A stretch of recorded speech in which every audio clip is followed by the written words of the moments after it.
ఇప్పుడు మీరు 1969లో ఉద్యమంలో పాల్గొని ఇంత ఫీల్ అవుతున్నారు. ఇంత ఉద్యమాన్ని నడిపిన కేసీఆర్ ముందట ఇప్పుడు ఇదంతా జరుగుతుంటే కేసీఆర్ అస్సలు మాట్లాడకపోవడము, దీన్ని అంటే మీరు ఆయనకు బాగా అంతరంగ కార్యదర్శి 5-6 ఏళ్ళు చేశారు కదా, అసలు ఆయన మనసు ఆయన ఎందుకు ఇంత మౌనంగా ఉన్నారు అనేది ఎవరికి 2 ఏళ్ళు అయింది, ఇంత అరాచకం జరుగుతుంది, ఒక ప్రధాన ప్రతిపక్ష నేత.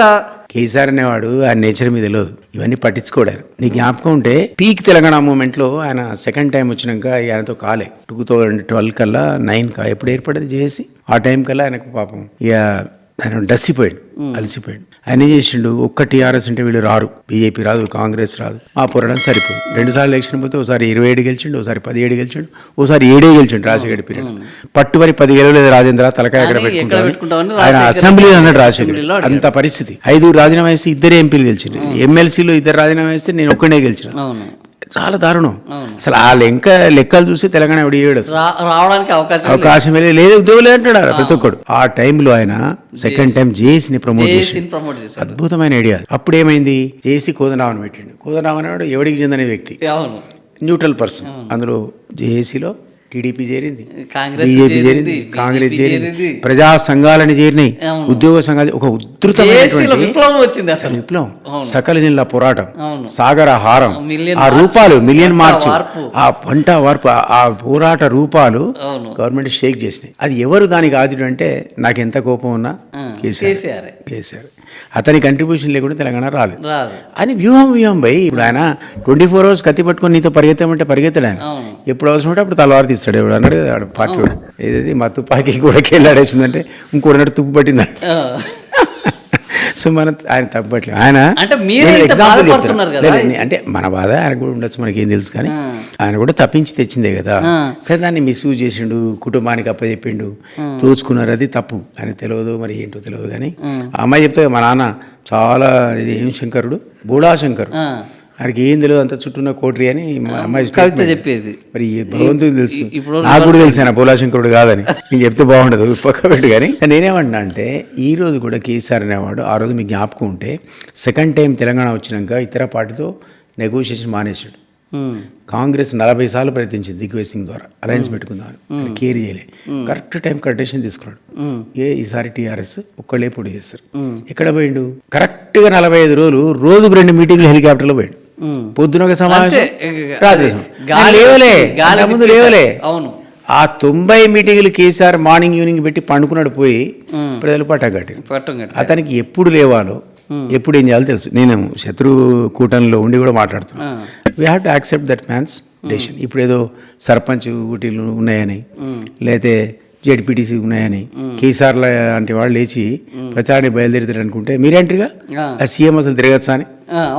ఈ పంచాయతీలలో ఈ సీఎం ఏంది, తిరుగుడేంది, ఆయన తిరుగుతాడా, ఆయన తెలియదా? సీఎం తిరగడం ఏంటంటే ఆయన కూడా ఉంటాడు. ఈ సీఎం ఏందా వీడి తిరుగుతున్నాడు, ఆయన పోడు. ఎప్పుడు అవసరమో అప్పుడు కేసీఆర్ లేస్తాడు. నేనది కేసీఆర్ రావాలని కానీ టీఆర్ఎస్ మళ్ళీ అధికారంలో రావాలని కోరుకోను. ఎందుకంటే వాళ్ళ అరాచకాలు 10 ఏళ్ళు చూసినాం కాబట్టి. బట్ అతని క్యారెక్టర్ చెప్తున్నా. కాబట్టి మీరు ఆ సందర్భం కోసం మనం చూడాల్సింది తప్ప మీరు ఈరోజు ఆయన రాలేదు, మొన్న వస్తాడట, నేను రాలేదట అన్నది ఆ చర్చ అనవసరం. ఆయన గురించి రాడు, ఎక్సెంట్రిక్ ఆయన. ఎప్పుడు లేస్తాడో ఎప్పుడు పోతుడో మనకు తెలియదు.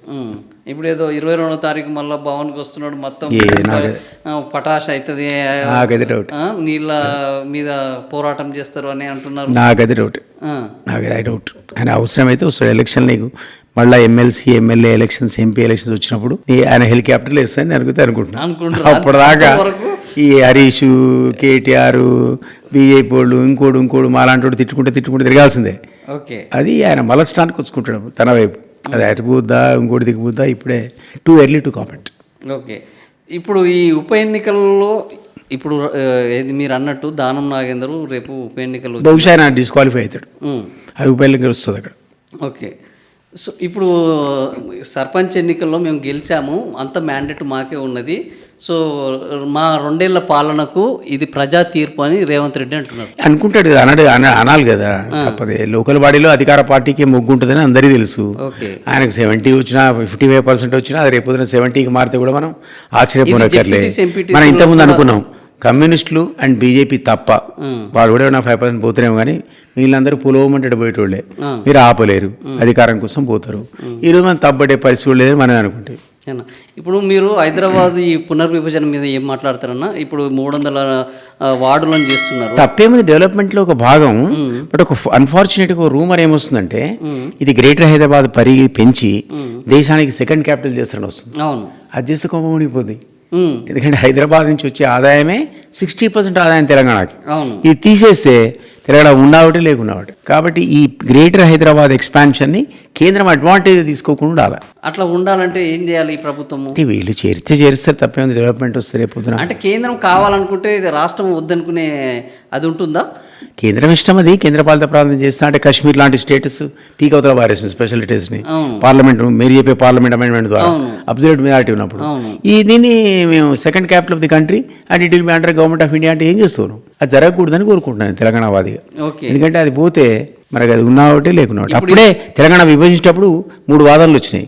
ఒకటి దీన్ని హైదరాబాద్ లేకుండా దీన్ని జాయింట్ క్యాపిటల్గా పెడతాం పర్మనెంట్గా, అదొకటి. రెండోది దీన్ని యూనిటీ చేస్తాం, చండీగఢ్ పంజాబ్కు ఉన్నట్టు జాయింట్ క్యాపిటల్ ఉంటుందని ఒకటి. మూడోది ఏమో రాయల్ తెలంగాణ చేస్తాం. ఇది రాయలసీమ 3 జిల్లాలు కలిపి సగం అంటే 21 ఎంపీలు ఇటు 21 ఎంపీలు అటు అని ఈ 3 ప్రతిపాదనలు కూడా అప్పుడు తెలంగాణ వాళ్ళు తీవ్రంగా వ్యతిరేకించారు. అక్కడి నుంచి బయటపడ్డాం. ఇప్పుడు దాన్ని మళ్ళీ తీసుకొచ్చి సెకండ్ క్యాపిటల్ అనో కేంద్రపాలిత ప్రాంతం అంటే అంత ఈజీ కాదు, నిప్పు అంటుకుంటుంది. అసలే నార్త్కు సౌత్కు బగబగ అంటుంది. తమిళనాడు ఇట్లా లేచి కత్తితో నూరుతున్నాడు నార్త్ అంటే. అసలు మాకు వద్దు నాకు సౌత్కే దేశం అంటున్నాడు. అదే డేంజరస్ వ్యవహారం అది. అది ఇదివరకే శ్రీలంకలో చిచ్చు పెడితే రాజీవ్ గాంధీ ఆత్మ బలిదానం చేసుకో అంటే బ్లాస్ట్ చనిపోయే పరిస్థితి వచ్చింది. ఆ తమిళనాడు సెంటిమెంట్ మామూలు సెంటిమెంట్ కాదు, వాళ్ళ పోరాటం మామూలు పోరాటం కాదు, మనతో సమానం. మనం తెలంగాణ పోరాటంతో వాళ్ళ మ్యాచ్ అయినాం కానీ వాళ్ళ పోరాటంతో మనం అక్కడ మ్యాచ్ అవుతాం. అసలు అది అసలు సౌత్ నార్త్ అంటే నిప్పే. సో వాళ్ళు ఇది గెలుస్తారని అనుకోవట్లే. బట్ వీ డోంట్ నో ఇవన్నీ. అంటే అబ్జల్యూట్ మెజారిటీ లక్కీగా లేదు, డిపెండెంట్ గవర్నమెంట్ అది. మీరు ఇంతమంది అన్నట్టు ఇట్లాంటి డెసిషన్స్కి 2/3 అసెంబ్లీ ఆమోదం ఉండాలి. ఉన్నాయి డబుల్ ఇంజిన్ సర్కార్లే ఉన్నాయి, చేయాల్సుకుంటే ఉంది కానీ బట్ నిరసన అయితే వస్తుంది. కాబట్టి నా ఉద్దేశంలో హైదరాబాద్ని డిస్టర్బ్ చేయడానికైతే ఆ కలయిక లేదు. అన్నిట్లో కలిస్తే అర్బన్ ఏరియాలు కలిస్తే కొంత డెవలప్మెంట్ ఉంటుంది. మీకు ఇంకోటి ఏంటంటే ఏ నగరమైనా చంద్రబాబు పాత్ర ఒక్క నిమిషం చెప్పలేము, హై లెవెల్లో రకరకాల చర్చలు ఉంటాయి. మీకు ఎక్కడ ఏ మన ఫేమస్ సిటీస్ అయినా మెట్రోపాలిటన్ సిటీస్, కల్కటా వర్టికల్గా పోవాల్సిందే. అంటే 100, 200, 300 అపార్ట్మెంట్స్ చేయాల్సిందే. బెంగళూరు కూడా వర్టికల్ డెవలప్మెంటే, ఢిల్లీ వర్టికల్ డెవలప్మెంటే, ముంబై అసలు స్పేస్ లేదు, అక్కడ వర్టికల్ డెవలప్మెంటే. ఒక హైదరాబాద్లోనే హారిజాంటల్గా స్కోప్ ఉంది మీకు. తెలంగాణ మొత్తం తెలంగాణ నువ్వు పెంచి కూడా పోవచ్చు. కాబట్టి ఇక్కడ డెవలప్మెంట్కి ఉన్న స్కోప్ ఎక్కడ లేదు, ఇక్కడ ఉన్న వాతావరణ కండిషన్స్ ఇక్కడ లేవు. తర్వాత సైబర్కి సంబంధించినటువంటి దాని ఏమంటారు కంప్యూటర్ సంబంధించినటువంటి మొత్తం టెక్నాలజీ కూడా క్రమక్రమంగా టాప్ కంపెనీస్ హైదరాబాద్ షిఫ్ట్ అవుతున్నాయి. బెంగళూరు క్రమక్రమంగా బేస్ పోతుంది. It's a dying city due to traffic. కాబట్టి Hyderabad is a very potential town for centre for development. ఇది తెలంగాణకు అడ్వాంటేజ్. మీ తలకింద తప్ప చేసిన అమరావతి ఇదే శాపమా ఇట్లా మీరు చెప్పినట్టు ఆ కారణం చేతనే ఎక్స్పాండ్ చేస్తున్నాను అనుకుంటాను నేను. ఇప్పుడు హైదరాబాద్ నీకు 100 ఎకరాలు ఇస్తా అంటే తీసుకుపోయి భువనగిరిలో ఇస్తే వాడేందుకు ఒప్పుకుంటాడు? నువ్వు ఇది పెట్టేసి లిమిట్లో గ్రేటర్ హైదరాబాద్లో 100 ఎకరాలు అంటే వాడు అక్కడ ఇచ్చినా హైదరాబాద్ అనుకోవాలి వాడు. సో అట్లా కొంత అలాట్మెంట్ ఆఫ్ ల్యాండ్ ఫర్ ఒక కారణం కావచ్చు, ఎందుకంటే ఇమ్మీడియట్గా లేవు కదా. సో ఇదొక నేను అనుకుంటా వన్ ఆఫ్ ది రీజన్స్ అయి ఉంటుంది to attract more investment and more companies, MNCs, multinational కంపెనీస్కి. ఒకటి ప్రభుత్వం ఆలోచన విధానం కావచ్చు, దానివల్ల లాభమే జరుగుతుంది నేను అనుకుంటా. తప్పుంది అనుకోవట్లే. బీజేపీ తప్పబడుతుంది, కావాలని చేసినని, ఓటు ప్యాటర్న్ అని, ఎంఐఎం ఆదేశాల ప్రకారం చేసినని. ఇక పాలిటిక్స్లో రకరకాలు ఉంటాయి, వీ కాంట్ సే. మీరు చెప్పారు కాబట్టి లాస్ట్ ప్రశ్న, బీజేపీలో మెంటల్ గాళ్ళు ఉన్నారని కిషన్ రెడ్డి పాపం మొన్న ప్రధానమంత్రి బీజేపీ వాళ్ళు ఏం పని చేస్తలేరు. నేను ఈరోజు ఎక్కడ చూశాను, బీజేపీకి వచ్చిన మొదటి 2 సీట్లలో ఒకటి గుజరాత్లో వచ్చింది, ఒకటి తెలంగాణలో వచ్చింది. జంగారెడ్డి అని వరంగల్లో గెలిచాడు అప్పుడు ఎంపీగా. ఉగాని అక్కడ గెలిచాడు, ఇక్కడ గెలిచాడు. 2 సీట్ల నుంచి లేచిండు అక్కడనో. ఇప్పుడు అధికారంలోకి వచ్చి 20 ఏళ్ళ నుంచి అధికారంలో ఇక్కడ రాలే. ఇక్కడ అధికారంలోకి ఇవ్వడానికి ప్రజలు సిద్ధంగా ఉన్నా ఈ వర్గ పోరాటంతో ఈ అధికారంలోకి రావట్లేదు, ఏంది పరిస్థితి అని ప్రధాని మోడీ వీళ్ళకి అక్షింతలు వేశాడు. డెఫినెట్లీ వేసింటాడు, అనుమానం లేదు, వేసింటాడు అక్షింతలు. మరి కిషన్ రెడ్డి బాధ ఏంది? ఇప్పుడు కిషన్ రెడ్డి ఇది బయటికి రావడం వల్ల ఇది నిజంగా కిషన్ రెడ్డి బాధ బయటికి వచ్చిందనా లేకపోతే ఇప్పుడు ఆ విషయాన్ని లీక్ చేయాల్సిన అవసరం లేదు. మీరు నేను మారుకుంటే చిన్నపిల్లాడు కూడా చెప్తారు.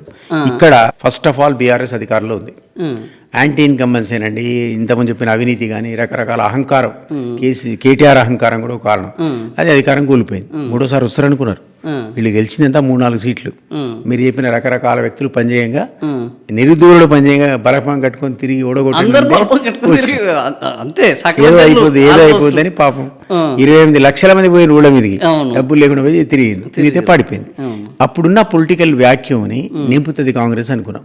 తెలంగాణ సోయితో పరిపాలించి అనుకున్నాం. వాడు 420 హామీలు ఇచ్చినట్టు అని లెక్క పెట్టలే కానీ ఊకే కేటీఆర్ అంటున్నాడు. అయితే 420 హామీల్లో కొన్ని అమలు అయినాయని మనకు కూడా తెలుసు. 6 హామీలు మెయిన్లో 6 కాలేదు, ఒక 6 అయినాయి, ఒక 6 కాలేదని తెలుసు. ఆ హామీల వల్ల నీకు ఒక వ్యాక్యూమ్ క్రియేట్ అయింది, పొలిటికల్ వ్యాక్యూమ్. వాడు బేకారే, వీడు బేకారే అని పబ్లిక్. కామన్ మ్యాన్ అయితే వీనికంటే వాడేనేమన్నాడు అంటున్నాడు, రైతు అంటున్నాడు. ఆ వాడు వీడనే శబ్దం తప్పు కానీ నేనన్నది కాదు. ఒక కామన్ మ్యాన్ రైతు తెలంగాణ అట్లా అంటారు కదా, వీడికంటే వాడేనే. ఇది అయిపోతే ఆ వ్యాక్యూమ్ లో ఎవడు పుట్టాలి? పుట్టాలి. ఎందుకంటే ఇక అధికారం రాలే, నువ్వు ఆల్టర్నేటివ్, నీ మీద అలిగేషన్స్ లేవు. ఏడున్నాడు బీజేపీడు, ఏడు చెప్పినా నువ్వు లీక్ అయింది, లీక్ కాకుంటేది నువ్వు లేవు అక్కడ. ఆ పొలిటికల్ వ్యాక్యూమ్ లో పుట్టాల్సిన బీజేపీ అట్లే పండుకుంటే డిపాయిడ్ పోతాను సిటీ. కిషన్ రెడ్డి కాన్స్టిట్యున్సీలో ఎలక్షన్స్ బై ఎలక్షన్స్ అయితే డిపాయిడ్ పోతా వాడు కూర్చోవాలి. నేనేమో ఇవ్వని అంటలే కానీ వాడు 5,000 ఇస్తే 6,000 ఇవ్వాలి. ఇవ్వాలి చేద్దాం, ప్రిస్టేజ్ కదా నీకు. అక్కడ గెలిచి ఉంటే బీజేపీ పరిస్థితి ఏంటి? ఈరోజు ఎందుకు చేయలేను ఆ పని? ఈ గ్యారెంటీగా సర్పంచ్ ఎన్నికల్లో ఇంకా చాలా సీట్లు వచ్చాయి.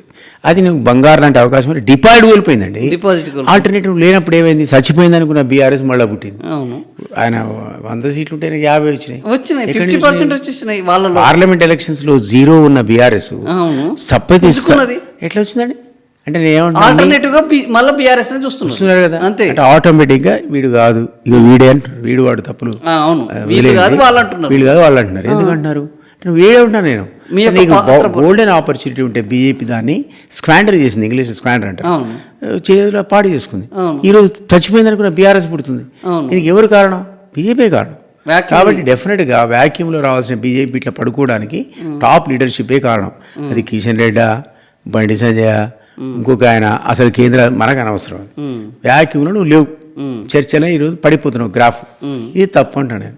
ఆల్టర్నేట్ కింద మనం కూడా అరే వీడు బెటర్ ఏమో అనిపించేటువంటి ఒక సన్నివేశం ఉండే పోయింది. కేంద్రం కూడా ఎందుకు దృష్టి పెట్టట్లేదు అంటారు? నీ అదే చెప్తున్నా, అక్కడ కూర్చోబెట్టి డబ్బులు సంచడం పంపై 5 సారి నువ్వు గెలిచి పెట్టావు కదా. అల్టిమేట్గా వాట్ మ్యాటర్స్ మీరే అన్నారు. ఒకప్పుడు 2 సీట్లున్న బీజేపీ ఈ స్థాయికి రావడానికి వాళ్ళ నీతివంతమైన రాజకీయాలు అయితే అది మన ఆదర్శవంతమైన వ్యవహార శైలి ఉందా? లాల్ కృష్ణ అద్వానీ అప్పటి బీజేపీ అయింది, వాజ్పేయి లాంటి బీజేపీ ఒక్క సీటు 6 రోజులు 5 కోట్లు పడేసి వచ్చి 5 కోట్లు వచ్చేది కదా. ఈజీగా కొనడం ఈజీగా ఉండే. అన్నాడు వాజ్పేయి, పోయి జగన్ దగ్గర పోయి ఒకటి తెచ్చుకొని గెలిచాడు. ఆ రాజకీయాలు నువ్వు చేయట్లేదు కదా, నువ్వు చేస్తున్నావు అంటే మీరు నేను అవ్వాల్సిందే. ఇప్పుడు మారినప్పుడు ఇక్కడ కూడా ఎక్స్పెరిమెంట్ చేయంటున్నా. ఆ పెట్టే డబ్బులు ఏడో పెట్టరాదు మా తెలంగాణ మీద పెడితే మేము కూడా సంతోషిస్తాం. థర్డ్ ఆల్టర్నేటివ్ వస్తుంది. నాకు తెలియదు, మీరు అడగండి.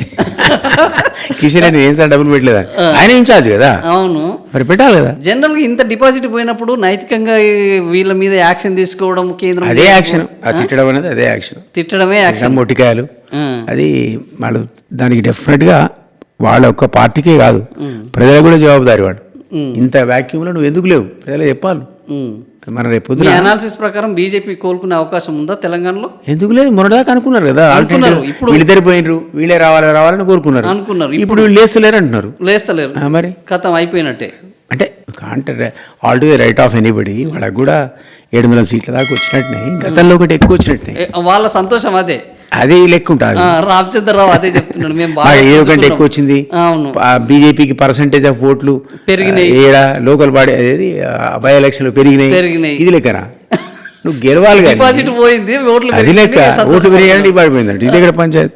సో ఇది వాళ్ళ స్ట్రాటజీలో లోపం ఉంది. ఖచ్చితంగా అధిష్టానం దాన్ని సరిచేయాలి. నేను కూడా మీరు అన్నట్టు నేను పనిచేసిన అందులో 7 years ఉన్నా, 4 years వైస్ ప్రెసిడెంట్ ఉన్నా. నేను చూసిన వాళ్ళ వ్యవహార శైలి. అందులో 4 గ్రూపులు ఉంటాయి. ఈ 4 గ్రూపులు తన్నుకొని వస్తుంటారు ఎప్పుడు. అట్లా గ్రూప్ ఏదో ఉంటే పార్టీ అధికారులకు ఎట్లా వస్తుందో చెప్పండి. సో కేంద్రం ఈ గ్రూపులను బాగా చేసే అవకాశం లేదు. నేను కూడా చెప్పినా, అయ్యా ఈ గ్రూపులు తీసేయండి, అధికారులకు వచ్చే అవకాశం ఉందని. బండి సంజయ్ ప్రెసిడెంట్ ఉన్నప్పుడు పర్సనల్గా పోయి సంతోషి చెప్పినాడు, సార్ మీకు అవకాశం ఉంది నిర్మాణం చేయండి అంటే అవును బండి సంజయ్ పీకేసారు. అది కొలాప్స్ అయింది, Collapse. దారుణంగా కొలాప్స్ అయింది. ఈవెన్ రాజేందర్కి ఇచ్చినా కూడా అట్లాంటిది ఏమన్నా ఎవరికో ఈ పోయి రాజేందర్ రెడ్డికి ఇవ్వు, అరవింద్కి ఇవ్వు, రఘునందన్కి ఇవ్వు, ఆ, రఘునందన్కి ఇవ్వు. అందరూ యువదానికి ఇవ్వలే కదా. రామచంద్రకి ఇవ్వడా నేను తప్పు పడట్లే, ఆ. రాముడు మంచి బాలుడు. కానీ మంచి పాలవుడితో పని అయ్యేటట్లేదు. ఇక్కడ ఇంత సిచ్యువేషన్లో నీకు అగ్రెసివ్ పాలసీస్ ఉండాలి కదా. బండి సంజయ్ నోటితో కొట్టిండు కదండి, అవును అంతే, ఓన్లీ నోరుతోటే కదా 48 సీట్లు తెచ్చినాడు బాబు సిటీలో. సిటీలో ఎక్కడ బీజేపీ ఇప్పుడు చూస్తే ఎక్కడ కథ ఎట్లా పడుకోవచ్చాడు. ఆ. ఆ స్పీచెస్ అప్రోచ్ ఏమైనా కానీ we have to appreciate that.